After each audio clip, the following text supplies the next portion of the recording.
jërë ngeen jëf di rafetlu seen ànd ak télévision Futur Média ni ñu koy defee saa su ne talaata gu ne seen émission Œil du Tigre tey jii ñu fas yéene si ànd ak ki nga xamante ni moo di suñu consultant escalité di Moustapha Guèye Moustapha ñu ngi lay nuyu. Cheikh Tidiane Diagne maa ngi lay nuyu di la delluwaat nuyu encore une fois di nuyu diaspora bi du ma fàtte sama dëkk Sénégal.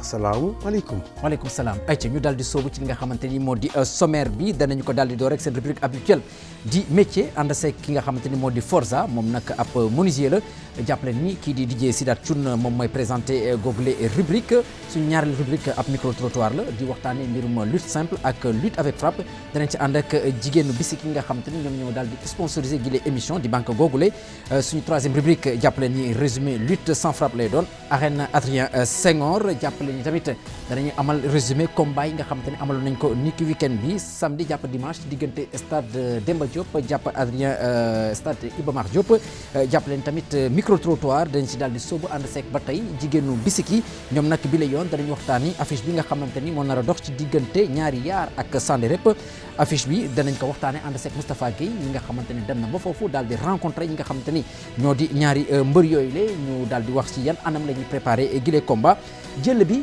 dinañ ko daal di amal tamit duñ ko fàtte ndax danañu sóobu ci combat bi nga xamante ni moo doxoon ci diggante Kewel ak Nongolo septième rubrique bi nag moo di zapping rajo télé buñ ko waxee moo di lépp li nga xamante ni rajo yi jàpp télé yi def nañ ko ci li nga xamante ni moo di wàllu lamb ndax ñoom itam ñu si béy seen waar rubrique bu mujj bi nag moo di jël bi numéro 2 ndax bi la yoon danañ si daal di ànd ak ba tey ki nga xamante ni moo di Moustapha Guèye fas yéene sóobu ci combat bi nga xamante ni moo doxoon ni ki weekend bi diggante Modou Anta ak Zarko loolu yëpp incha allah bi ngeen taaxiloo rek daal di ko faram-fàcce kon boog mbokk yi nañu ko waxee ci sommaire bi noonu lañ ko fas yéene faram-fàcce ci gile émission daal di ko door rek seen rubrique métier ndax xam ngeen ni métier buñ koy wax moo di mbër war naa mën a am métier bu tëg li nga xamante ni moo di passion di wàllum lamb tey yi nag dañ si ànd ak Forza 2 moom nag ab menuisier la ki nga xamante ni moo di suñu présentateur di DJ Sidat daal dina dem waxtaan ak moom mu wax ko ci yan anam la fas yéene yëngu ngir mën a def métier bi nga xamante ni moo di métier menuisier.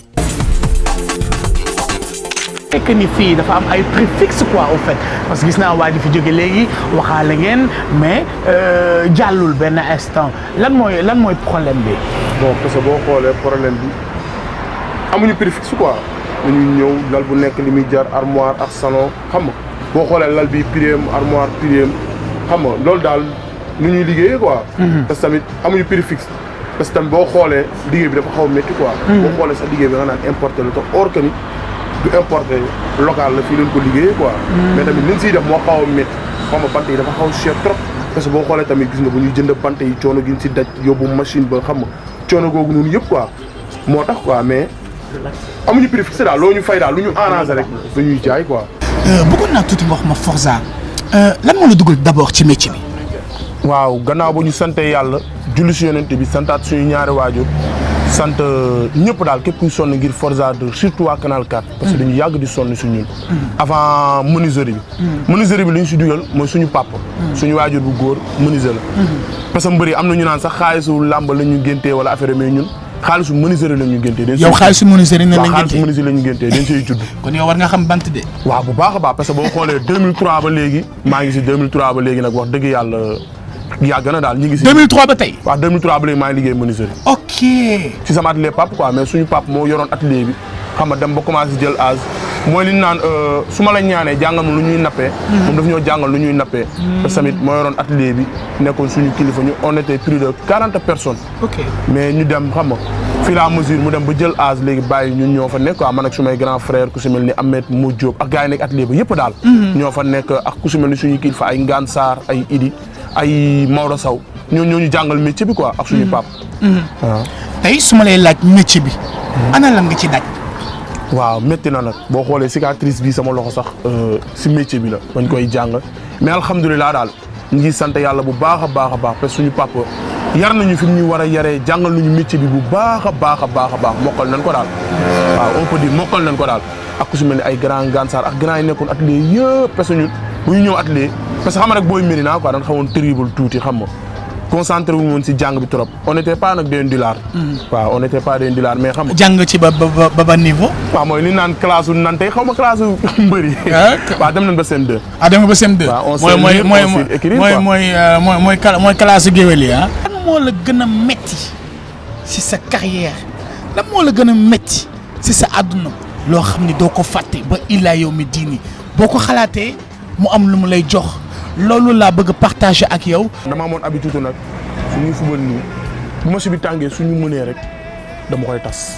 te yaa doon tas match yi. waaw dama koy tas wala ma jël suñu góol jox ko bal bi mu bëtt ko pour ko bëttee automatiquement bu ñu indee bal rek ñun doo ñu fubalatee bal boobu noonu bal bi bëtt la ñuy fubalee par force wala ngeen delloo ñu suñu xaalis. bal bu bëtt ngeen di fubalee. waaw par la force. par la force wala ñu delloo ñu suñu xaalis. loolu temps booy dëgg la waaw léegi loolu ñu si daj mais li naan kuy wër di nga daj. di nga mës a daj. di nga mës a daj. dëgg la jour nag ñu nekk si di fubal fii si de la force bi ak suñuy moroom xam nga affaire yi métti xam nga am ñu bàyyi mais bugguma ñu ne diw dafa bàyyi ma nekk si tamit di si xare ba jamono ma si paaka. waaw fan la jamono paaka parce que li naan booy daf ma daw attaqué ak paaka bi dafa ñëw dama attaqué ak paaka ma daw songu ko ma koy attaqué mu jam ma ko mu métti woon trop nag. toog naa lu mat 15 jours saa ma xëy balaa sama yaay di yeewu laay génn kër gi bu waxee moo waxee ma ne ko non dama dem passement mais damay ñëw en face kër waa ji wut paaka bu gudd jàkkaarloo kër waa ji pour su ma ko gisee dama ko non damay fayu. waaw ndimbalu yàlla daal moo ñu si génnee nii ba tey jii sax dajewuñoo ak waa ji parce que tey jii bu ñu ko dajewoon guddi yooyu suñu xool fu ñu toll woon. tam nga def erreur waaye tey jii nii dinañ toog di ko regretter.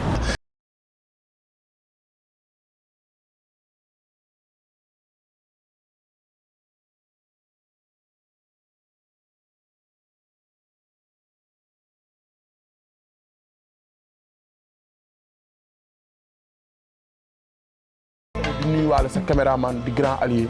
grand boobu Médina la dëkk. di booy Médina ñu ne ñu doon. booy Médina non grand bu baax la. allié non nit ku baax la. ak ñàng non nit ku baax la parce que chaque jour damay daje ak moom su ma ko gisee. su ma ko gisul yëpp daf may gaaraloo sama scooter. du ma ko baal dara. non grand. suma grand nga dama lay bége. sa émission lépp dara du ma raw. mais nag grand allié. man Forza 2. du ma ko bokk ak kenn. képp ku ko bëgg a attaqué. non di nga tëral Forza 2 par. kon préparé te xam maa ngi ñëw maa ngi sa kaw. déggoo ma. du ma ko baal allié. du ma ko baal Papa Ndiaye. du ma ko baal dara. merci à toute l'équipe technique merci à mon caméraman allié merci le grand réalisateur tonton Mbaye Fall merci à tous les téléspectateurs de la TFM c'était l'œil du tigre. bu loolu weesoo Moustapha ñu daal di kon boo ko sóobu ci li nga xamante ni moo di micro trottoir bi waxtaanee mbirum lutte simple ak lutte avec frappe ndax ñaari façon lutte yooyu daanaka moom la ñuy pratiquer fii nii ci réew mi dañ si ànd ak jigéenu banque bi di BICIC ñoom mi nga xamante ñoom ñoo sponsorisé gile émission ñoom nag ña ngay wax seen xalaat ci li nga xamante ni daal moo di mbirum lutte simple ak lutte avec frappe. lutte sans frappe man moo ma gënal. lutte avec frappe moom mooy xumba làmb. man dama ko ragal man je préfère bien ay dóor yi daal bëgg ay dóor. du tout du tout. man nag je suis contre lutte avec frappe. nag je préfère boo sans frappe parce que man bëgguma lu metti donc avec frappe bi des fois nga gis yoo xam ne yu dafay graaw trop. xam nga question bi nga posé. question bu am importance la. mais bu fekkee ne comme par exemple ngay bëree di xaar ñu cokkaas la ngeen di léewtaw bu yàgg. te xam nga lutte sans frappe moom mooy suñu aada. par rapport à la jeunesse parce que ñoom dañuy am référence am fond benn mbër yi naa mbër bi day dóoree mbër bi day nii tout le temps que da ngay dem ba nga fond nit ki ba nga xam ne que yow da ngay bëgg tout le temps di roy ci moom daal. mooy suñu cosaan ñun moom di ñu xam parce que foofu ngay xamee mbër bi ndax am na technique mun na wala munul. nga seetaan làmb sa yaram daw. nga gis koo xamante ni dañ ko sokki. bët bi mu gaañu. wala bëñ bi toj. damm loolu yëpp dafay xaw a metti daal. les enfants duñ siy roy. di xool te man je préfère lutte comme avant comme temps de Fodé Doussouba Falaye Baldé. mooy lutte sans frappe sans frappe. parfois dinañ leen gaañ deret bi sotteeku seen kaw te loolu kenn buggu ko. mbër yu mag yi auparavant bu ñu doon def lutte sans frappe nañ doon neexal lamb sans pour autant violence am. lutte avec frappe neex na mooy neexal lamb bi moom moo koy neexal. léegi nag nañu ko waxee rek dañuy daal di def ab résumé lutte sans frappe ci arène Adrien Senghor ñu ànd seeg suñu gars yi jàpp di nga xam te daal jot nañ ko gis dund ko foofule ci Adrien Senghor.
voilà kon mbokk yi yaakaar naa ni amateurs yi daal nañu màndi ci làmb ndax diggante samedi jàpp dimanche am na ay combat yu am solo yi nga xamante ni ñu ngi ko doon amal diggante stade Demba Diop jàpp stadium Iba Mar Diop dañu koy daal di doore stadium Iba Mar Diop ci samedi gi gis nañu Ndiol Morolan bu écurie Rebeuss dafa daal di daan ki nga xamante ni moo di Bathie Seras 2 bu écurie Bathie Seras.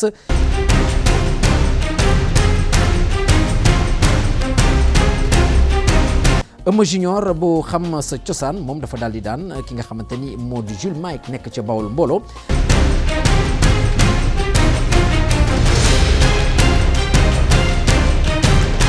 Jamono 2 bu Badajon daal di am ndam ci diggante ki nga xamante ni moo di Jos 2 bu Thiaroye sur Mer.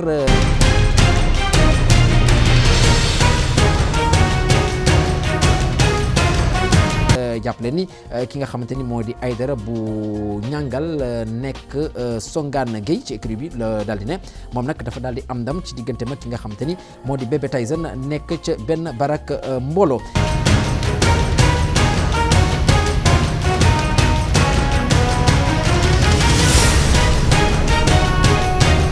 geneen combat ba tey ci stadium Iba Mar Diop diggante caatu géwél bu Yoff ak kilo mburu voilà kilo mburu moom daanaka mën nañoo jàpp ni pesé wul ci diggante mag ki nga xam te ne daal moo di caatu ngéwél ndax caatu ngéwél daka daal di daan ci combat bu gaaw.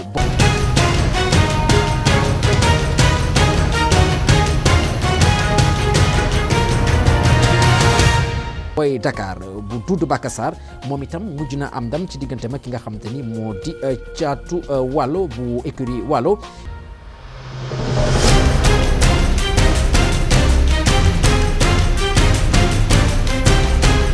étudiant Songane Gueye fa la nekk ci écurie googule moom dafa daal di daan Jackson bu Guédiawaye mbooloo.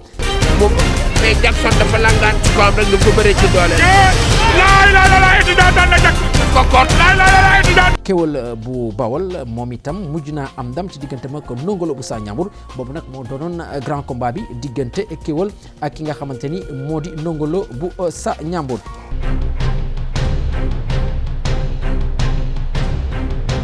ñu daal di dem ci combat ci dimanche bi ci stade Demba Diop foofee jàppale ni combat yi nga xamante ne amoon na di préliminaire yi diggante Modou Séréer la woon bu écurie Cheikh Mbaba ak Zem 2 bu Parcelles Mbolo Zem 2 nag moom dañu ko daal di daan ñàkkul ni moom xëy na ataay bi nga xamante ne moom lañ doon xaar ci moom ndax Zem yaakaar naa ne moo di ataay.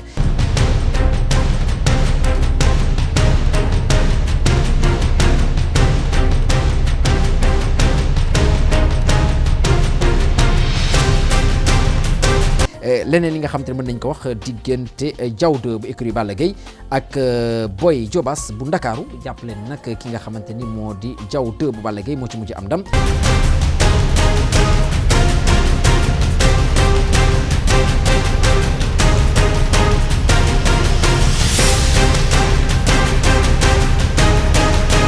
combat spécial diggante ki nga xamante ni moo di Ibou Senghor 2 bu écurie Gana Seras ak Ndofo bu pencum Ndakaaru kii di Ibou Senghor 2 bu écurie Gana Seras moom moo ci mujj am ndam.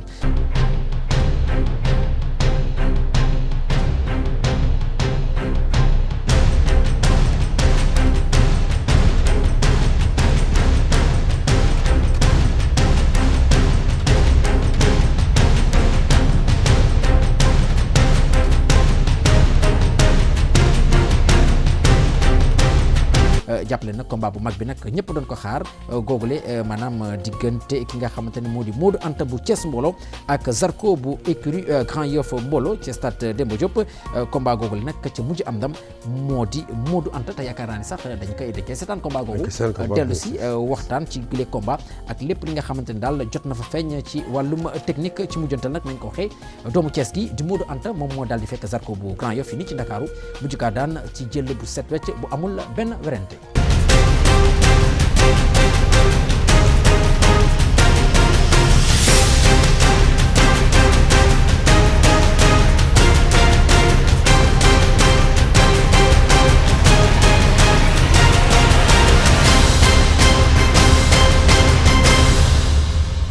ñu daal di ñëw suñu ñaareelu micro trottoir si seen émission Œil du Tigre ànd seeg ba tey jigéenu Bisiki di banque bi nga xamante ni moo daal di sponsorisé seen émission ñi ñaax ñëpp itam daal di fa dem daal di mën a kon boog ubbi fa compte ndax ngëneel la jàppale nag jigéen yooyu la tey jii ña ngay waxtaanee itam combat bi nga xamante ni moo nar a dox ci diggante ñaari yaar ak Sanderep donte sax seen xam-xam màccu ci waaye dañoo bokk ci mbir mi ndax ñoom ñoo ay jamono gi xam ngeen bu ñu nee 8 mars rek moo di weeru jigéen ñi ñoom itam danañ wax seen xalaat ci mbir mi ñàkkul ne après dinañ dellu si waxtaan ak Moustapha Gueye mi nga xamante ni moom la xam-xamam mën a gën a màcc ci mbir mi.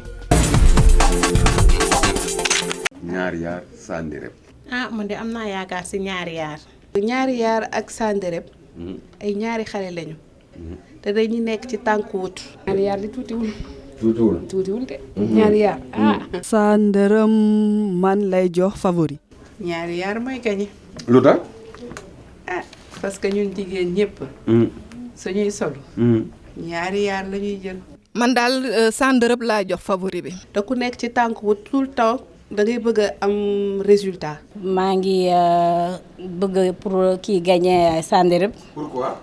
parce que Sanderep xam naa ni mën na li muy def. te xale la. te am na kattan. donc combat boobu combat bu neex lay doon. parce que ñaari yaar am na fem. ñaari yaar gaaw na. mais dama ragal naka kee daal moytu nan la tuddee. naka Sanderep. Sanderep naka moytu. ñaari yaar moom ragal naa mu daan Sanderep ndax ñaari yaar dafa mën bëre. reenu ñambi la voilà. kenn xamul fu muy demee. vraiment xale bu tey la. te en plus j'en suis certaine que bu concentré bu baax ci combat bi dina ci mën a am ndam incha allah. ñaari yaar dafa mën bëre macha allah te dafa mën a animer làmb. ok combat am dafay neex. te am na fem am na tactique. man moom laa gis. te dina neex. ki ma gën a jublu mooy ñaari yaar. ñaari yaar pourquoi. parce que ñaari yaar boo xoolee ñaari yaar dafa mat pour wodd. parce que bu manqué rek. kon ay mbiram day manqué. ndaxte kii gaaw na. am na tactique. te daal xam naa ni moom bu ñu songee. Sanderep bu deful attention. ñaari yaar dina ko daan. mais ñaari yaar na def ndànk. ñaari yaar sànni rep di combat bi nga xamante ni moom la ñuy xaarandi nañu ko waxee Moustapha Gueye moom la xam-xamam gën a màcc ci mbir mi moom sax daal dina doxantu ba foofu daal di tase gi nga xamante ni moo di ñaari mbër yi ku ci nekk nag dan josé li nga xamante ni daal mooy sa état de forme xool ci tolluwaay fan nga toll ci wàllum technique ak yooyu yëpp yaakaar naa dañ koy waxtaan ak Moustapha Gueye kon bokk ñu daal di suivre li nga xamante ni moo di affiche bi laata ñuy dellu si waat ci plateau bi ñëw ci Moustapha Gueye mi nga xamante ni demoon na seeti ñaari mbër yooyu di ñaari yaar ak sànni rep. man la Sandré Rep neex écrit Cheikh Mbaba am 7 combats 6 victoires benn défaite waaw war dajeek ñaari yaar école de Dame Mbaye. waaw man maa ngi tudd ñaari yaar nekk école de lutte Papa Dame Mbaye judo Pikine Yoro Pikine màggee Parcelles waaw bëri naa 9 combats 5 victoires 4 défaites. maa ngi war a bëreek moom le 19 mars. maa ngi war a bëreek Sandré Rep bu Cheikh Mbaba ñu ngi war a bëree le 19 mars. ñaari yaar boobu lan nga xam ci moom ci bëreem wala ci xeexam. ñaari yaar xam naa si qualité yu bari xam naa ne mën na lu bari ndax ndaanaan la. waaw Sandré Rep champion la dafa mën a bëre macha allah. mën na lu bari ndax day bëri day dóor day song day mboot mbër la daaleen. par rapport seen taille ak seen jëmm mu demee. bu ma songee nag bu boobaa nag def nañ si man xam-xam boo xam ne bu ma songee ma dëpp ko rek. waaw maa ko xaw a sut tuuti. maa ko xaw a mais combat bu neex la. moom daan yaakaar naa ne moo féetee lépp yaakaar naa ne moo sut moo ëpp maas. moom nag en général du xeex.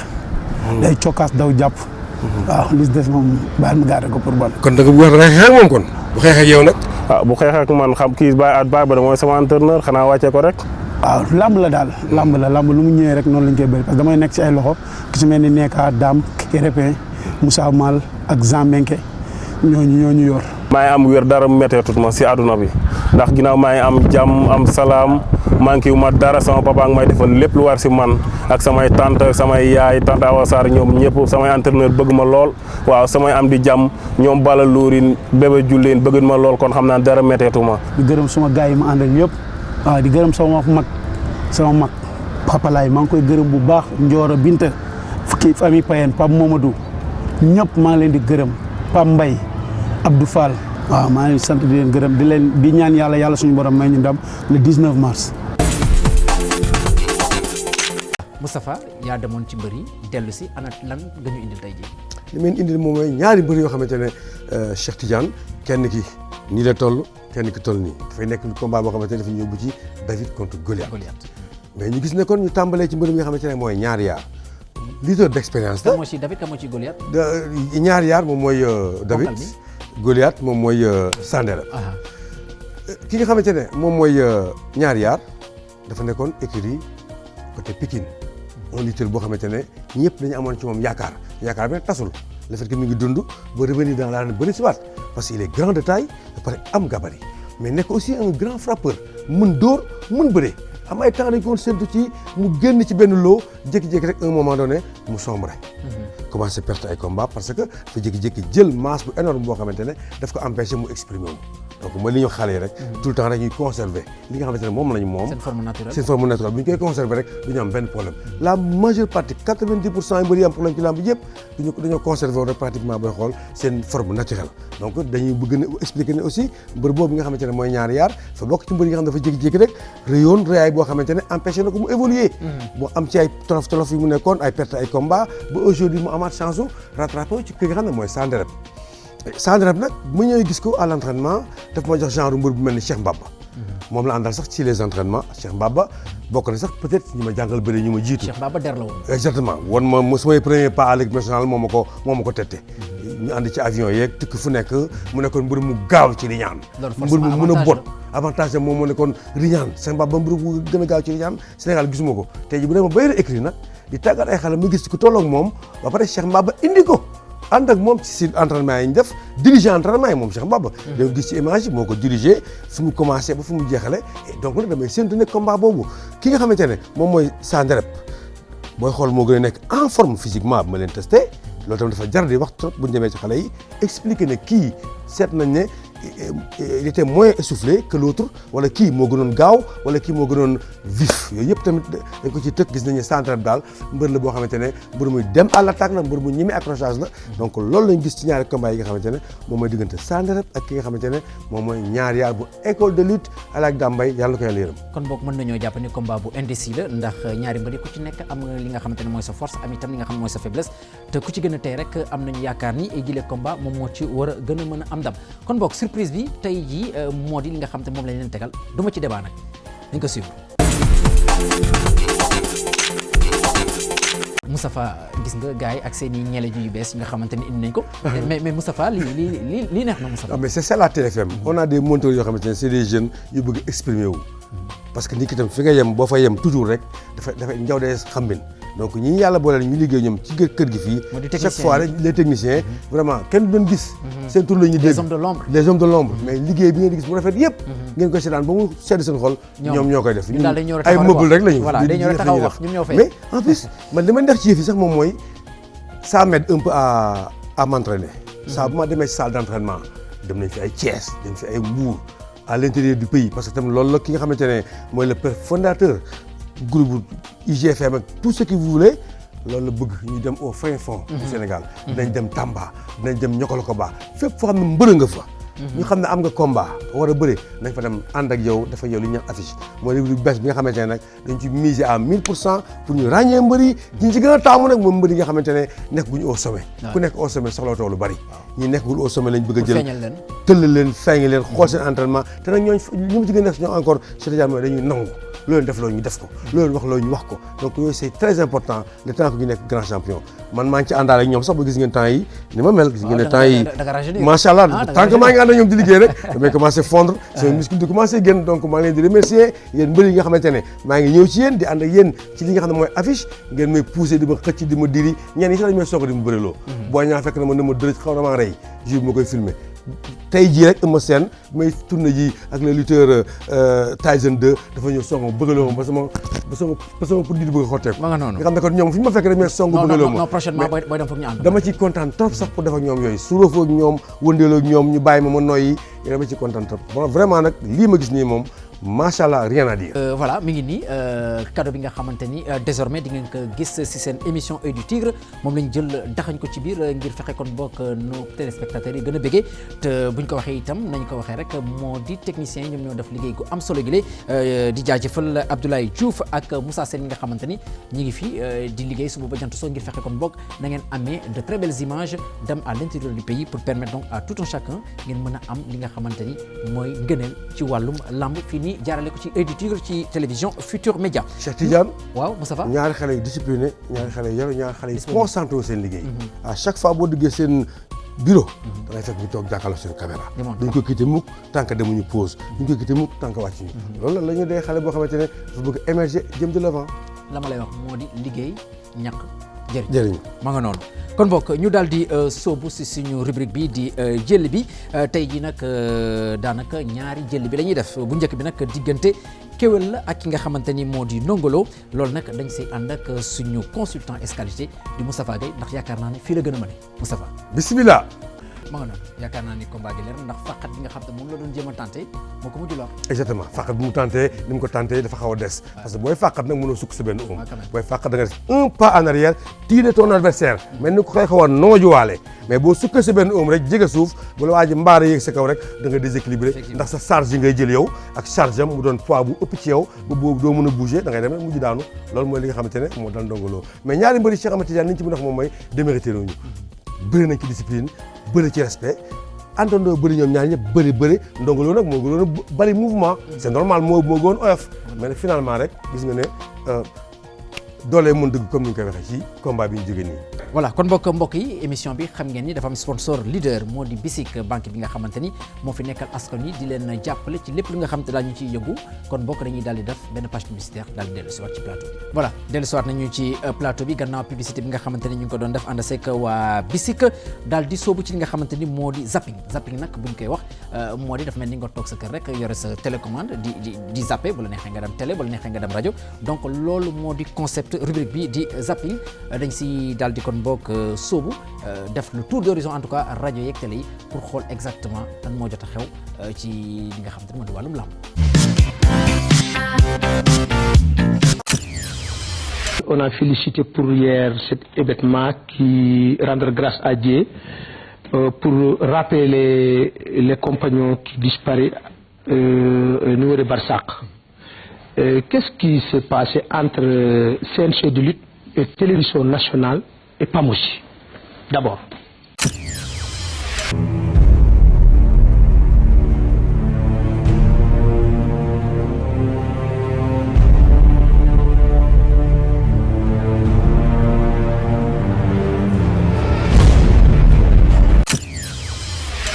Modou Anta am na lu nekk ci benn saaru leget googu ñuul na lool waaw Sarko leget gi ñuul na Sarko am na luñ koy sotti leget waaw Sarko leget gi dafa toj.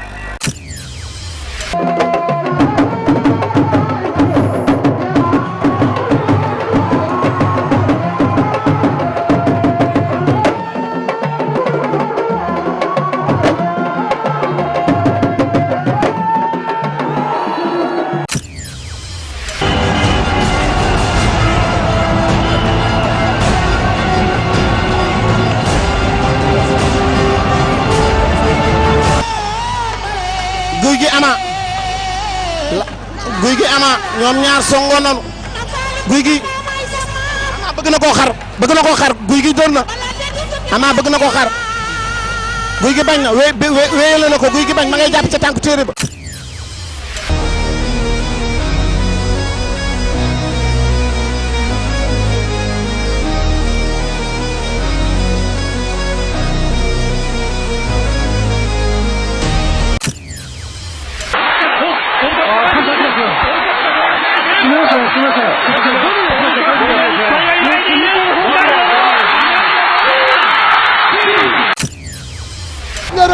ñu ngi bëre bu rëy. def nañu flexion Sarko gi koy forcé. Modou bañ na. Quel combat. Absolument, parce qu'il y a des gens, quand tu retournes à la émission, quand moi je parle français, je refuse. Donc moi je pense que les gens qui ne comprennent pas parler français bien, parce que parler français et France, c'est pas la même chose. Moi je parle France.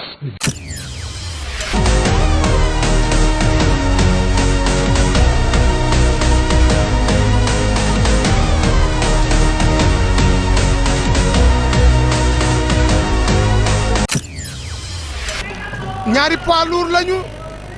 Saliou Sarr Pakala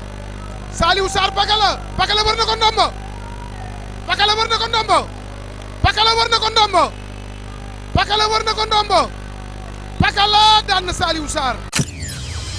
Modou takk na Alaaji Malick. mais Sarko bañ na. Attention. Modou daan na ko. Modou Anta.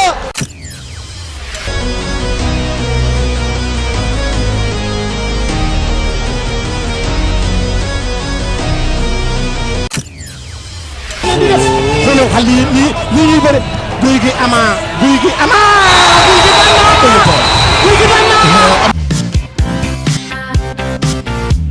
di jaajëfal Mbaye Fall mi nga xamante ni moom moo di concepteur gile émission zapping bi nag daanaka il peut même passer maanaam ay nuit blanche di wër image yi ci télé yi di ko jëlee ci rajo yi. toog sa kër jàpp télé yëpp. voilà ma nga noonu. loolu kay kenn mu am lu ko mieux. ma nga noonu ba pare. merci Mbaye Fall. voilà Mbaye Fall vraiment merci donc pour li nga xamante ni yaa ngi koy def ci wàllum lamb donc Moustapha yaakaar naa ni dañuy daal di kon bokk jublu si suñu rubrique bu mujj moo di jël bi numéro 2 jël bi numéro 2 nag moo di combat bu amoon. niki dimanche gi ci stade Demba Diop diggante Modou Anta ak Zarko. Modou Anta le tigre de Thiès ak Zarko mi nga xamante ne le lion de Grand Yoff ñu dem. donc fii nii actuellement action bi rien ne peut arriver ki nga xamante ne mooy Modou Anta sécurité na boppam dëbb na ko sol. vamos Mao landi ko sol bi ñu leen waxoon ba léegi Cheikh Ahmed Tidiane moo nekk nii. àndandoo ñëwaat dellu si Modou Anta di ko ceinturé. Modou Anta xool recul bi c'est important ce qu'il fait. reculer pour mieux sauter. mais reculer pour déséquilibrer son adversaire pour am saisie bu baax Modou Anta mi ngi yebal loxo ndeyjooram pour jàpp léegi Modou Anta salatul mais mi ngi yebal loxo ndeyjooram pour cëq gaño. fi combat bi équilibré dafa ak jël charge Modou Anta décalé tànk ba pare accompagner ko. parce que accompagner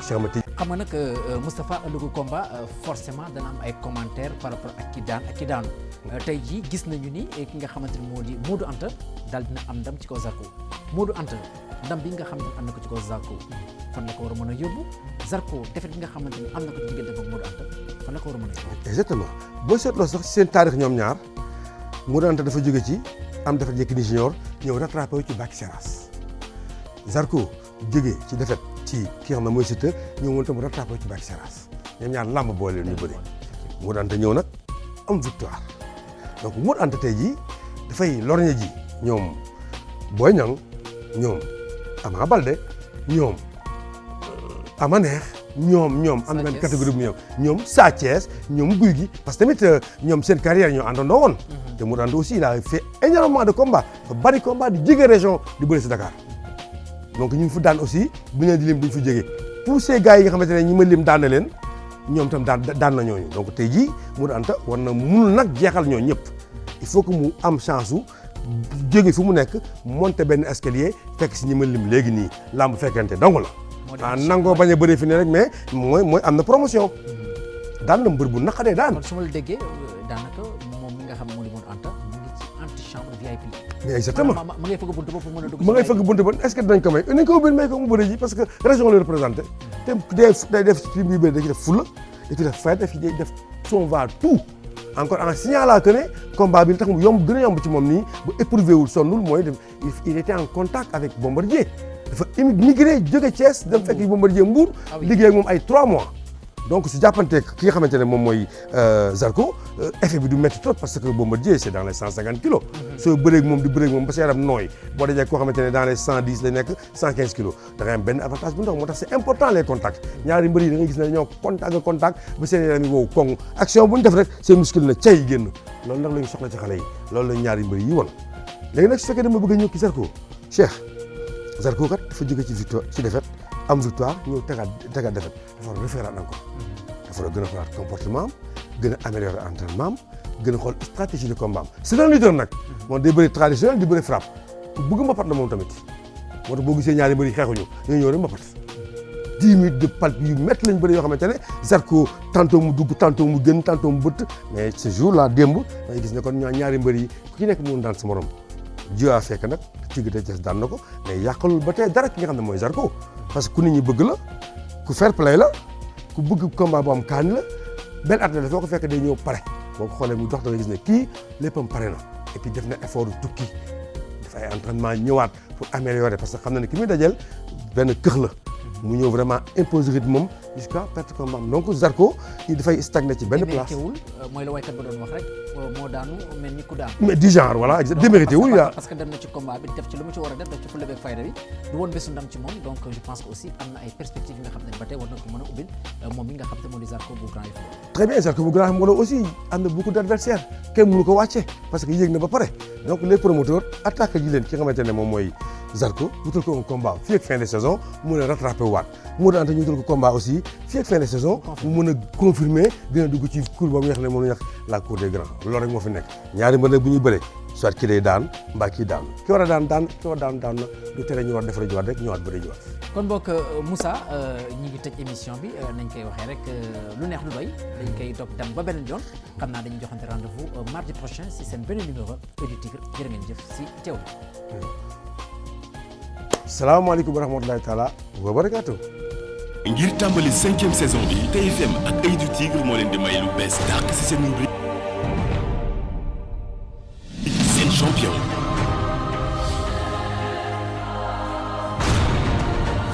benn jeu bu jéggi dayoo foo buy boole ay candidats yu amul fenn ci wàllum làmb.